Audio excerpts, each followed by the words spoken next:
नहमदुहु व नसल्ली अला रसूलिल करीम अम्मा बाद अऊज़ु बिल्लाहि मिनश शैतानिर रजीम बिस्मिल्लाहिर रहमानिर रहीम रब्बि इश्रह ली सदरी व यस्सिर ली अमरी वहलुल उक़दतम मिन लिसानी यफ़क़हू क़ौली।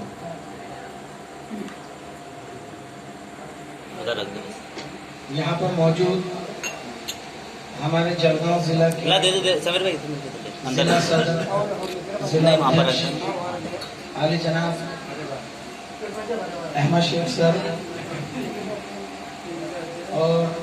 उनके साथ आए हुए हमारे महानगर अध्यक्ष दानिश भाई, हमारे दोनों नुमाइंदा कॉरपोरेटर हाजी साहब और अकरम, हमारे खालिद भाई, साथ ही भुसावल से मेरे साथ तशरीफ लाए हमारे माजी ताल्लुका अध्यक्ष अशरफ भाई, माजी शहर अध्यक्ष शोएब भाई, हमारे जब मैं रावेर लोकसभा अध्यक्ष हुआ करता था तो मेरे साथ में बतौर जनरल सेक्रेटरी काम किए मेरे दोस्त मेरे अजीज कलीम भाई, हमारे युवा जिला अध्यक्ष मैं कहूँगा,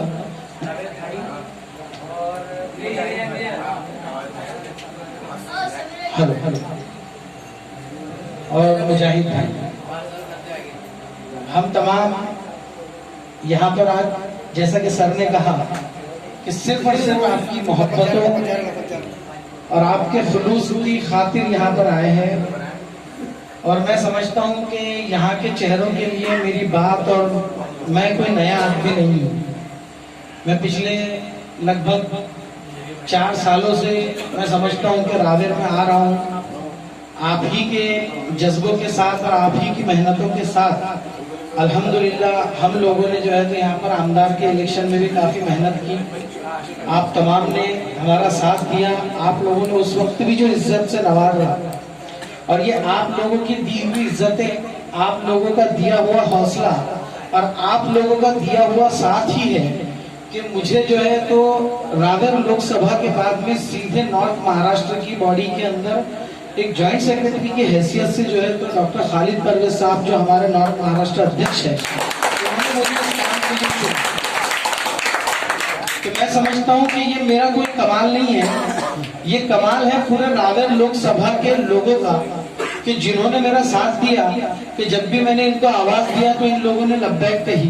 कि जब भी इनको किसी काम के लिए बुलाया तो ये मेरे साथ में खड़े हो गए, क्योंकि रावेर मेरे लिए नई जगह थी, फैजपुर मेरे लिए नई जगह थी, यहाँ के लिए मैं अजनबी था, लेकिन यहाँ पर मेरी शिनाख्त बनाई, मेरी पहचान बनाई आप लोगों ने, यहाँ पर मजलिस को जिंदा रखा आप लोगों ने, मजलिस इत्तेहादुल मुस्लिमीन के परचम को ऊंचा किया आप लोगों ने, यहाँ पर बैरिस्टर असदुद्दीन ओवैसी साहब के पैगाम को लोगों के कानों तक पहुंचाने का काम किया है आप लोगों ने। हमने तो सिर्फ आपके साथ चलकर जो है तो उस परचम को आपके हाथों के साथ में अपने हाथ को देकर उसको सिर्फ थामा है। असल कुर्बानी और असल मेहनत मैं समझता हूँ कि उस शहर के और उस खित्ते के लोगों की होती है जो वहां पर मेहनत करते हैं। आप लोगों की मेहनत है, मैं समझता हूँ कि यहाँ बैठा हुआ हर एक चेहरा जो है तो जिससे मैं जो है तो बखूबी जो है तो उसको जानता हूँ, हर चेहरा मुझे जानता है, लेकिन आज आप लोगों ने हमको दोबारा इज्जत देने के लिए यहाँ बुलाया कि हमारे नवनियुक्त जिला सदर आली जनाब अहमद सर साहब को आपने यहाँ पर बुलाया, मुझे जो है तो इज्जत दी, हम लोगों को इज्जत दी इस खातिर कि हम मजलिस से जुड़े हुए हैं। लेकिन यकीन मानिए दोस्तों कि मजलिस का कोई भी बड़ा पदाधिकारी, कोई भी बड़ा जिम्मेदार उस वक्त तक बड़ा नहीं है जब तक कि उसके साथ में कार्यकर्ता नहीं। ये मजलिस का सेवा है, हम दूसरी पार्टियों की तरह नहीं है कि बड़े साहब आए और छोटे लोगों को दरिया उठाने लगाए, हम वो काम नहीं करते। हम वो लोग हैं कि हम ये समझते हैं कि हम अगर ऊंचे हुए तो आपके कंधों पे बैठे हैं, हम अगर ऊंचे हुए तो आपके जो है तो हाथों के जरिए से, अगर आप लोगों के कंधे सरक जाए, आप लोगों का साथ सरक जाए तो हम काहे के बड़े, हम कहाँ के बड़े, हम जो बड़े हैं और हम जो ऊंचे हैं वो आपके कंधों पर है। तो असल बुनियाद आप लोग, और जो मोहब्बत, जो कुर्बानियां आपने आज तक दी है, जो जज्बा आपका आज तक मजलिस इत्तेहादुल मुस्लिमीन के लिए रहा है, मैं समझता हूँ कि अब सही वक्त आया है उसको परखने का, अब सही वक्त आया है उसको परखने का कि आने वाले नगर पालिका चुनाव के अंदर हम जो यहाँ पर अल्हम्दुलिल्लाह 30, 40, 50 लोग बैठे हैं, हर आदमी अपने साथ में कम से कम 10-10 आदमियों को जोड़ेगा और हम कम से कम अपने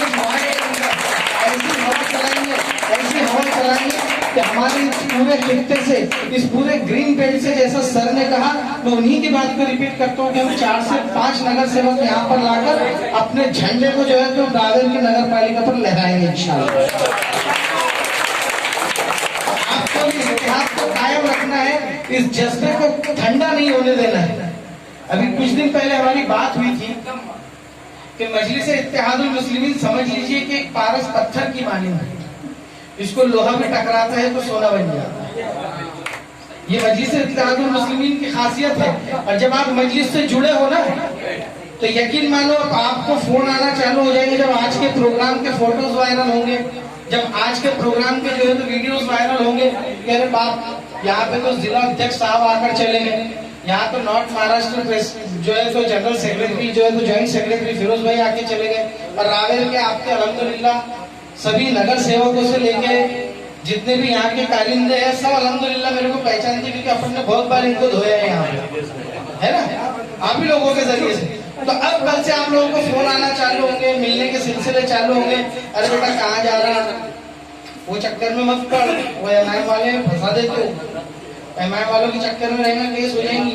आप नहीं डरोगे, आप नहीं घबराओगे तो आपके माँ बाप के पास जाया जाएगा।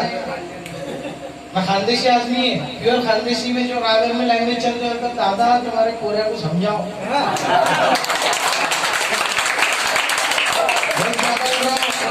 अरे वो इमाम वाले हो गए, ओवैसी साहब आएंगे क्या हैदराबाद से, अहमद सर आएंगे जलगांव से बचाने को, उसको 80 किलोमीटर से वो आएंगे, जब तक के तो कांड हो जाएगा। और फिरोज भाई को भी चलो, फिरोज भाई नजी के फिरोज भाई आए तक के भी तो आधा घंटा लगता है, इतना कितनी भी फास्ट भगा के लाए अशरफ भाई ने गाड़ी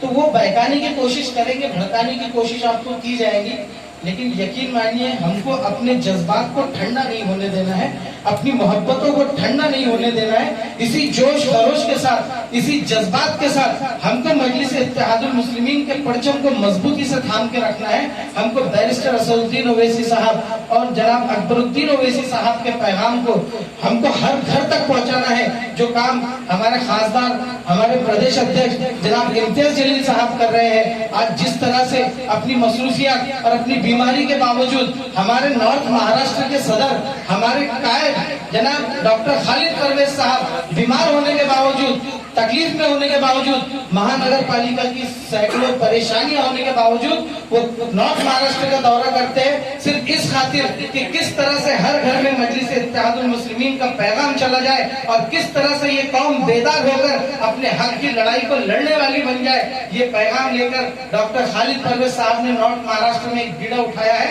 और हम सबको मिलकर उस बीड़े को कामयाब करना है इंशाअल्लाह। मैं उम्मीद करता हूँ कि इसी जोश और जज्बे के साथ और खास तौर से इसी इत्तेहाद के साथ, इसी इत्तेहाद के साथ में, इसी एक दिली के साथ में, इसी ताकत के साथ में हम मजलिस के लिए अब यहाँ पे इतने जोर से काम करेंगे कि लोगों ने डरना चाहिए कि ये मजलिस का बच्चा आ रहा, भैया बाजू रास्ता छोड़, ये हक की बात करता है, ये सच्चाई की बात करता है, ये दीन के ऊपर जब तकलीफ आती है, जब दीन पर उंगली उठाई जाती है तो सबसे पहले ये उठते हैं। किसी मजलूम पे जुल्म होता है तो ये सबसे पहले लड़ने के लिए आते हैं। किसी बेटी की अस्मत लूटी जाती है तो सबसे पहले मजलिस वाले ही खड़े होते हैं। जिस तरह से हर मुद्दे को बैरिस्टर असदुद्दीन ओवैसी साहब संसद में लेकर खड़े होते हैं, देख लीजिए आप पिछले सालों को उठाकर, पिछली तारीख को उठाकर कि जब भी किसी मजलूम पर जुल्म हुआ, किसी दलित को मारा गया, किसी मुस्लिम को मारा गया, किसी बहन की अस्मत लूटी गई, चाहे वो किसी भी मजहब की हो, जब भी हमारे दीन पर आँच आई तो सबसे पहले अगर किसने आवाज उठाई संसद में तो जनाब बैरिस्टर असदुद्दीन ओवैसी साहब। उसी ताकत को और उन्हीं हाथों को हमको मजबूत करना है और इस काफिले को जो आज 50-100 का है, इंशाअल्लाह इसको हजारों का मजमा बनाना है और यहाँ पर अपनी कामयाबी को दर्ज करना है इंशाअल्लाह। ज्यादा वक्त न लेते हुए मैं अपनी बात को यहाँ खत्म करूंगा और इस शेर के साथ खत्म करूंगा कि बांध कबर क्या डरता है, फिर देख खुदा क्या करता है। वाखिर दावाना अल्हम्दुलिल्लाहि रब्बिल आलमीन। अस्सलामु अलैकुम। जय हिंद, जय मजलिस।